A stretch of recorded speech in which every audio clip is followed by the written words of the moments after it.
We're looking at a Boca burger, cooked to an internal temperature of 165. You might say, oh Mike, are you into plant-based programs? Do you have something plant-based proteins? Have you got something against eating meat? And my answer would be no. But these have a texture that might be easier for some people to eat. If you actually have dysphagia, you'd want to talk to your doctor first, but we're going to give it a try.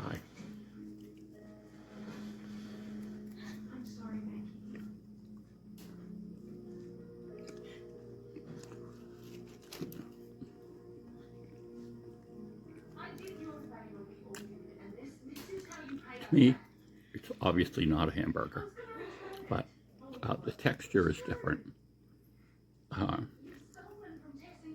Hamburger can tend to get these little lumps in it when it's cooked, and it seems like these plant-based proteins don't.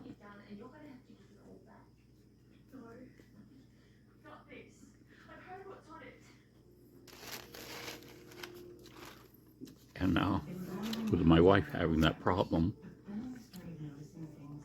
we found that these she can eat much better than she can hamburger now, cooked this way.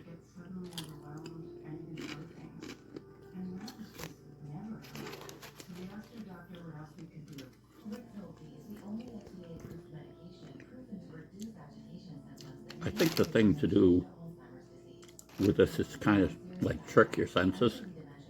Put in a hamburger bun, put relish on it, or ketchup, whatever you do, onions, everything. And if those flavors are strong enough, they kind of trick your brain into thinking you might be eating a hamburger.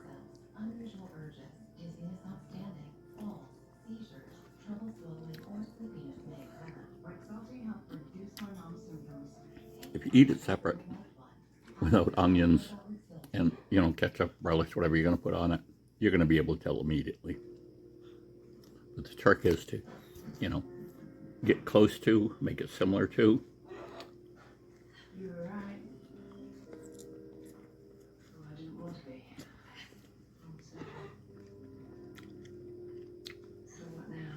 I think people with all kinds of dietary restrictions, it's like what they used to eat is up here.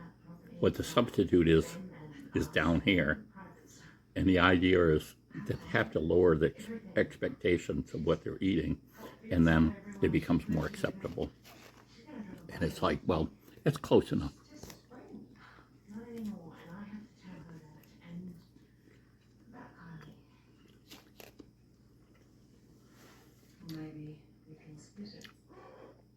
It's got all kinds of saturated fat and other stuff in it. So I don't know whether switching to plant-based burgers is really that's much more healthy for you. It's more of a, I don't know, maybe a fad. It's more expensive.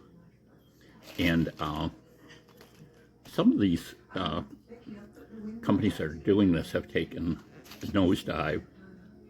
It's, people try the products and they're just not as impressed with them as they thought they'd be.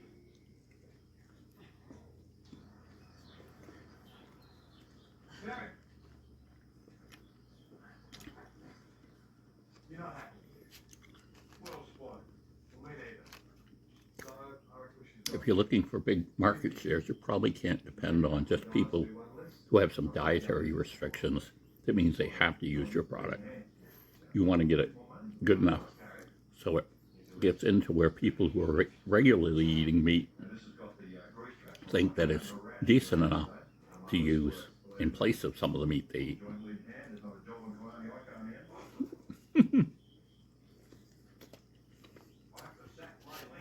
I cut the onion a little too thick.